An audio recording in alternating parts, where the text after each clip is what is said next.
My name is Floyd E. Wilson, Jr. I moved here in 1960 to attend Howard University Dental School. I graduated from Dillard University in New Orleans, majoring in biology and chemistry, and I decided I wanted to go to dental school. So I had to leave New Orleans to come here to go to Dillard, where I was in dental school, and I came alone. It was a situation whereby I was coming here to do graduate work and what have you. So I had to choose between three schools. I was accepted at Mahara, which is in Tennessee. I was accepted at Howard in D.C. and McGill in Canada, in Quebec. And I had to make a decision as to where I was going to go. So I decided to come to Howard University because Howard University was a predominantly black institution. And a lot of my friends were also coming here. So I came here to go to college. I go to graduate school. My parents were very proud of me. At least I was going to stay in school and be an upright citizen. So they were very supportive of me coming here to higher learning. My mother and father did not have the opportunity to go to college, so it was I was the first one in the family. So they were very happy for me. I graduated from Dillard in '59, so it was in 1960 that I came here. Segregation was very prominent. Where we were there on campus at Howard University, we could not go to many of the restaurants in that area. There were black restaurants there. That one was named Keys Restaurant. That's where we would go quite often. But the bottom line is that segregation was very much alive during this period of time. And of course, you've had situations where they tried to burn down Washington while I was there. That was a very extremely frightening experience because it was chaos on the streets. If people were, throwing bricks into the buildings, they saw buildings burning down. The police were not able to control. So from a standpoint of that type of experience, I had never witnessed that. And it was very, very disturbing to me. I was really, truly afraid for my life because we were restricted to the campus. We were not supposed to go into the city. We could not shop anywhere. We had to stay right there on the campus and what have you. And just the whole experience was very traumatic. And all my years in Lake Charles and in New Orleans and the South, I'd never, ever experienced anything like that. When I got married to my former wife, I lived in Washington, right there on Rhode Island Avenue, and she also had an apartment there on Rhode Island Avenue. And we moved into an apartment in Southeast Washington. We had the first child, which was a son named Keith, and we decided then maybe we would like to move into a home. We did that and moved here into what is today Glenarden, Maryland. I moved here to Glenarden with the son and one baby girl who was just born, named Tanya. We moved on Cousins Drive in Glenarden, and that was where I taught school. I decided to one day I was there in dental school and I was called, and several of us were called in by people over at Eastern High School. They needed substitute teachers because they didn't have anyone to teach those children at certain periods of time. And while I was there at Easton, there was a white teacher who had the biology class. And in many of those classes, this was a predominantly black school. The teacher was telling these black children that they could never attend college, that they were not able to withstand the experience in college, and that was really traumatic for me. So instead of going back to dental school, because I wasn't all that happy anyway at dental school, looking in people's mouths and what have you, I decided to stay right there with something I really truly enjoyed, teaching these youngsters biology. And I ended up teaching both biology and chemistry at Easton, and many of my students went on to college. And I showed them by doing so that they were just as capable as anyone else in terms of being educated in science and math and what have you. So that for me was about a 12-year experience where I finally moved out here to Prince George's County in 1965. I think it was 1965 when we moved here, and I had the two babies. Well, one of the problems I had when I moved here was there was no daycare centers that I could place them in. There were only two, one white and one black. And my thing was, hey, my children are going to have some pre-education here, early education. So I decided to open my own daycare center. And I opened that daycare center right there in Glen Arden, where we moved on Cousins Drive, right down the street from where we lived. I ended up with 3 daycare centers and 300 to some children. And that was one of the most rewarding things in my life. While I was there in Glen Arden, I got a little excited about politics. So I ran for office. I ran for office for the city council and won.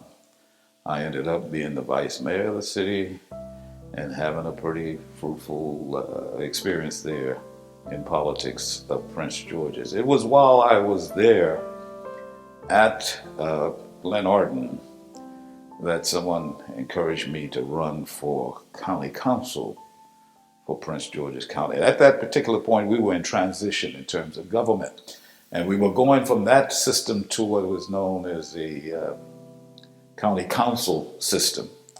That was 5 people who were on that board, and they had the option of running for the county council, the charter form of government, where we were going from 5 people to 11 people.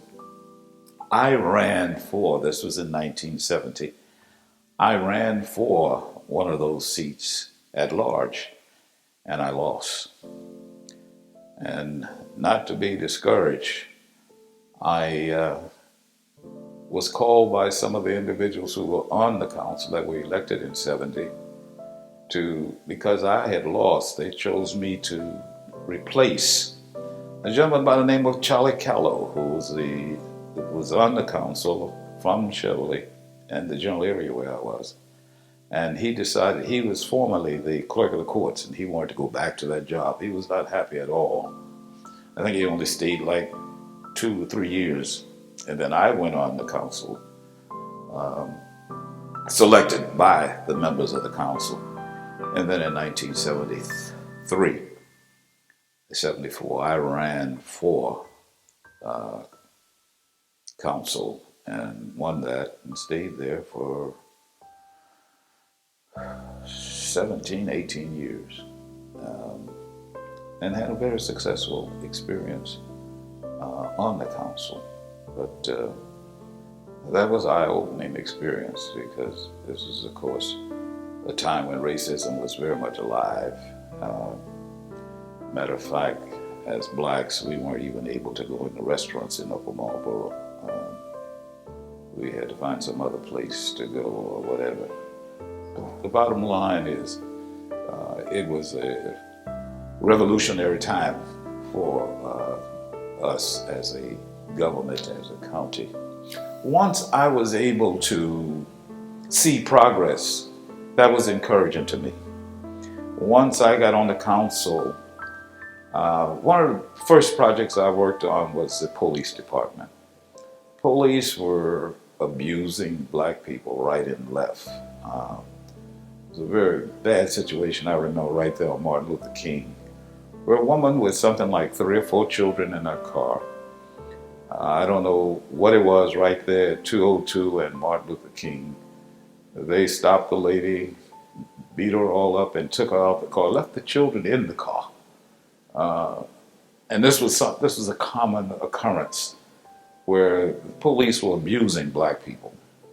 And that was also encouragement for me to stay in government, to be involved, or to get in government and be involved, as opposed to just sitting back and talking about it or criticizing it, what have you.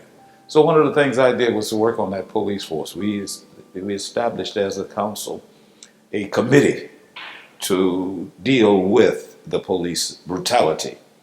And I chaired that committee and dealt with a guy that was chief of police by the name of John Rhodes. And Chief Rhodes was on the committee with me. And we established a good relationship. We wanted our police trained as to how they should really deal with this whole situation with differences in race, and how to make certain that they were not mistreating those of us who happen to be from the black community.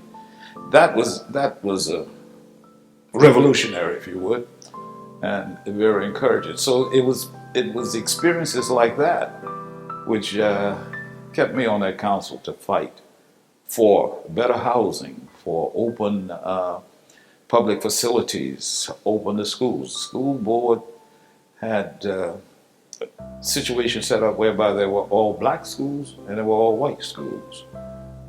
And there should never be the two, pardon me, coming together.